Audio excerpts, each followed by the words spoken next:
દિવસમાં 10 ઇંચ જેટલો વરસાદ નોંધાયો છે। માધવપુર ઘેડ સહિતના પંથકમાં ભારે વરસાદથી સર્વત્ર પાણી જોવા મળી રહ્યું છે। ઉપરવાસમાં ભારે વરસાદને કારણે સમગ્ર ઘેડ પંથક બેટમાં ફેરવાઈ ગયું। માધવપુર સહિતના અનેક વિસ્તારના ગામો સંપર્ક વિહોણા બન્યા છે। ઘેડ પંથકના ગામો પણ અનેક સંપર્ક વિહોણા થયા છે। માધવપુર ઘેડ સહિતના અનેક નીચાણવાળા વિસ્તારોમાં પાણી ભરાઈ ગયા છે।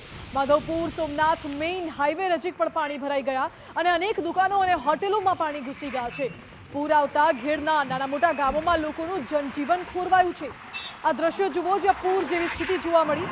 માધવપુરની મધુવંતી નદી હાલ બે કાંઠે વહી રહી છે। સમુદ્ર અને મધુવંતી નદીનું સંગમ થતા ભરપૂર પાણી સમુદ્રમાં વહી રહ્યું છે। માધવપુર ચોપાટી ઉપર આવેલું શિવલિંગ દરિયાના મોજામાં ઘેરાઈ ગયું હોય તેવા દ્રશ્યો।